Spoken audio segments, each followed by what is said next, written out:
Senator Tom Cotton joins us now.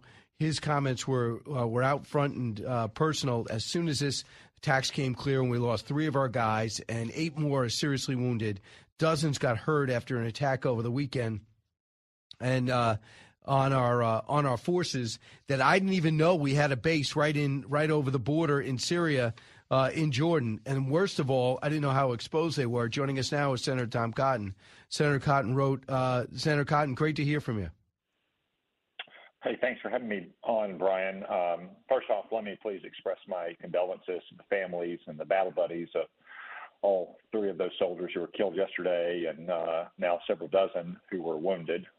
We all are praying for them, praying for the families of the 3 soldiers who were killed in action, and praying for the speedy recovery and return to duty of all the soldiers who were wounded. Absolutely. You wrote, Joe Biden emboldened Iran for years by tolerating attacks on our troops, bringing the Ayatollahs with billions of dollars and appeasing them to no end. He left our troops as sitting ducks, and now they are dead and dozens wounded, sadly, as I have predicted would happen for months. So you have been saying that. You said that here. So now what should happen?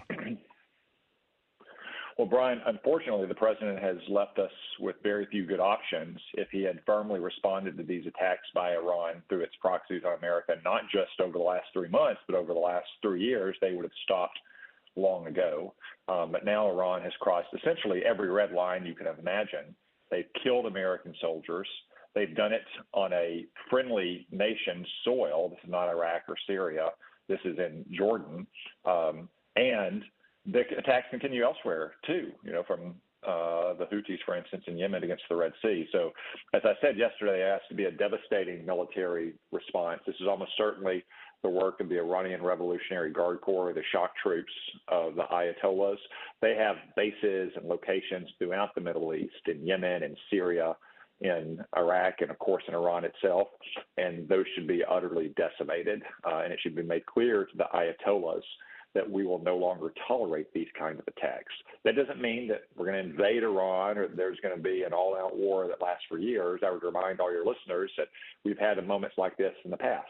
Iran in 1987 and 1988 was mining the Persian Gulf. One of those mines ultimately hit a U.S. naval ship. It didn't kill sailors. It wounded several sailors, though. What was Ronald Reagan's response?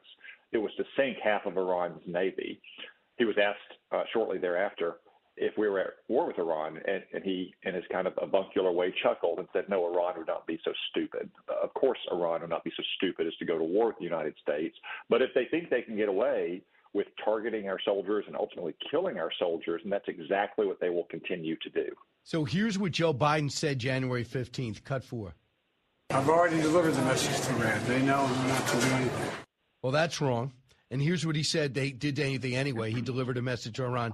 Here's the president yesterday, cut 3. Last night in the Middle East, we lost 3 brave souls in an attack on one of our bases. And we shall respond. We shall respond. Have you heard anything about what can be doing? After all, Senator, aren't you on Armed Services Committee?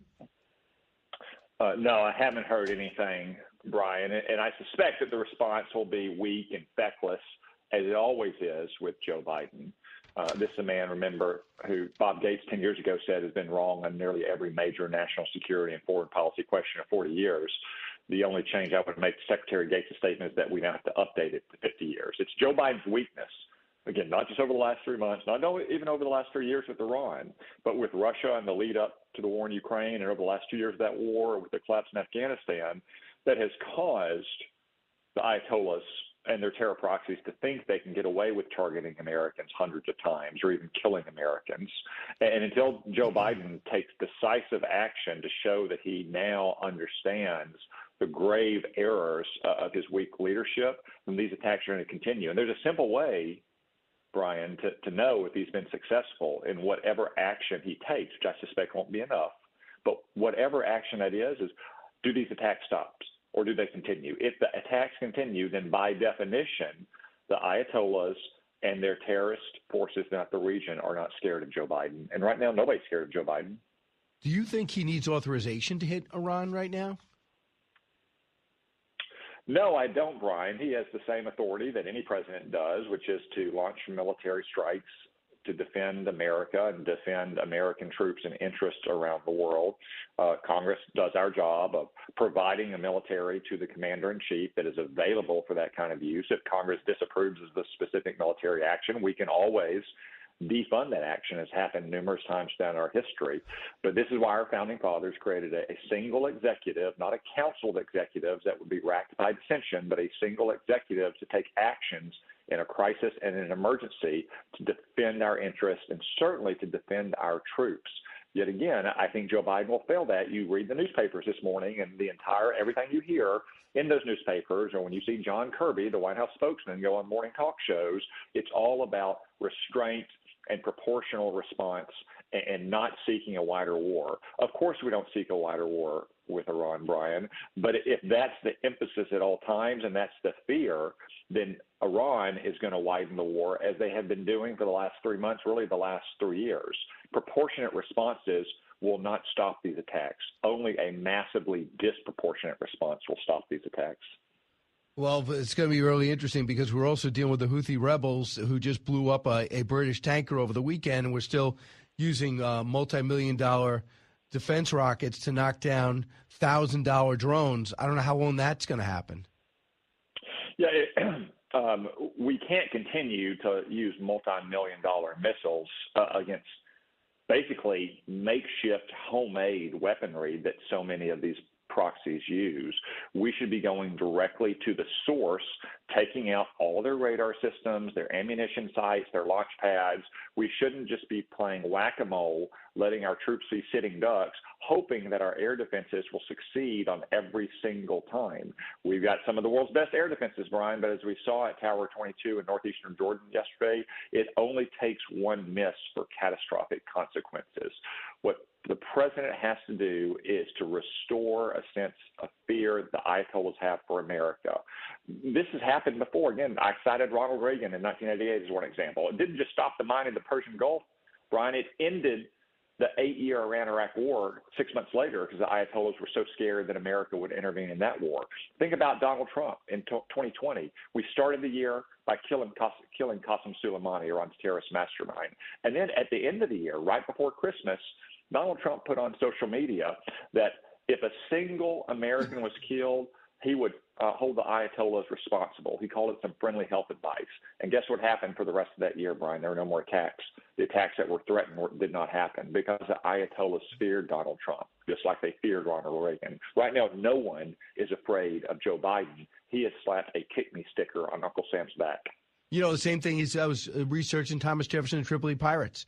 Everyone just paid off these radical Islamic nations using the Quran as their weapon to kidnap people, enslave them, plunder their cargo, take their ships, and everyone was terrorized. They were scared to death until it was the U.S. a couple of decades old. We just started to, let's put together a navy and let's just start blockading them and let's start escorting our ships, and that still didn't work. And then we had to get a ground war together, and then they got the message, and we wouldn't be barred again until the 1980s.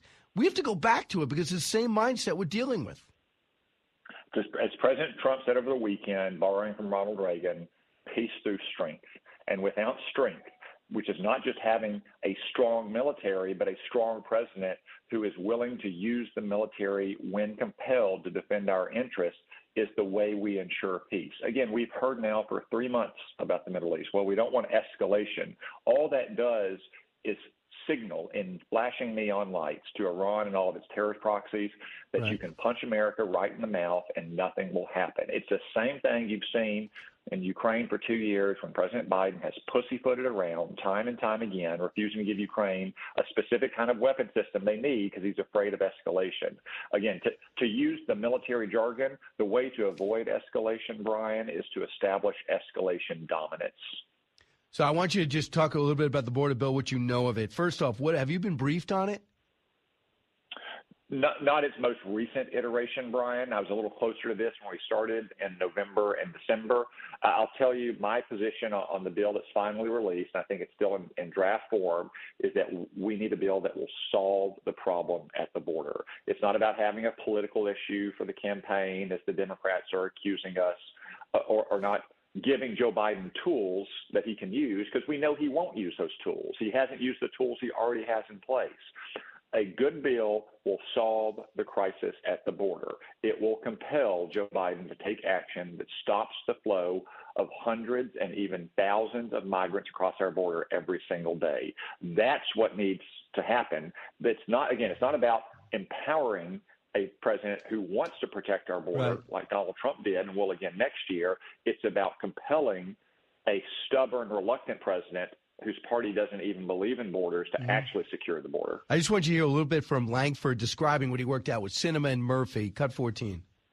Yeah, well, it's definitely not going to let a bunch of people in. It's focused on actually turning people around on it. It is interesting. Republicans 4 months ago would not give funding for Ukraine, for Israel, and for our southern border because we demanded changes in policy. So we actually locked arms together and said, we're not going to give you money for this.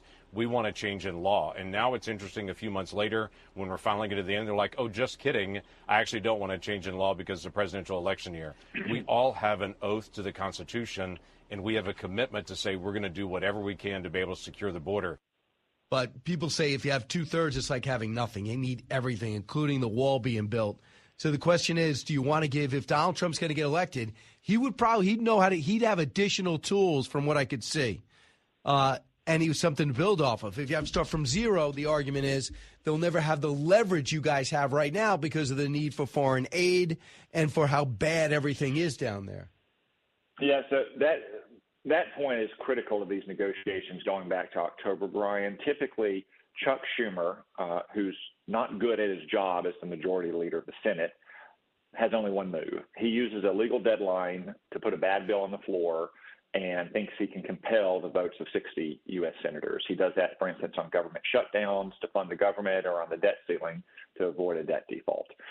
There is no deadline for this. There's no legal deadline. That's why we have said from the beginning we want to promote and protect Ukraine's security, but we also have to protect our own security. And right now, the border is a grave threat to our national security. And as you say, you can't dam one half of a river. It's nice to get things like a reform to the asylum process, which has been badly abused by foreign migrants and left-wing nonprofits in the Democratic Party for decades. But if you also don't, for instance, reform the parole system, it won't stop the crisis at the border. To give you a sense of the scale of abuse of Joe Biden, Barack Obama, who was no border hawk by any means, was only paroling about 5,000 or 6,000 people a year into the United States. Last year, Joe Biden paroled 1.2 million people. So he passed Barack Obama's record in a day and a half. So unless you actually address all the sources of abuse that Joe Biden has used over the last 3 years to get us to the point where we're seeing more than 300,000 illegals cross into our country every month, which on an annual basis would be well over the population of the state of Arkansas, then it's not going to solve the problem. And that's the bill I'm focused on, is the bill that solves the problem now, not one that empowers the president to use new tools who wants to secure the border, as Donald Trump will next year when he's elected again, but rather forces this president to take actions that he could have already taken, but he simply refuses to. Do you think Nikki Haley should drop out? I've endorsed Donald Trump. I don't see how Nikki Haley is going to win in South Carolina and beyond. It's early in the primary process, to be sure, but if you look at the votes that Nikki Haley has won and the votes that Donald Trump has won, there are many, many more of the Donald Trump voters in places like South Carolina and Arkansas and on Super Tuesday than there are the Nikki Haley voters, who frankly are not, in many cases, even Republicans or someone who will support the Republican in the fall. So I would rather, given the writing on the wall, get on to the general election so Republicans can unify behind the president and focus on turning Joe Biden out of office while also winning back the Senate and holding on to the House. Senator Tom Cotton, thanks so much. We appreciate it. I look forward to seeing what the president's response is, and I would love for him to call you guys to get a suggestion, because you know. Thanks so much, Senator. Thank you, Brian. You got it. 1-866-408.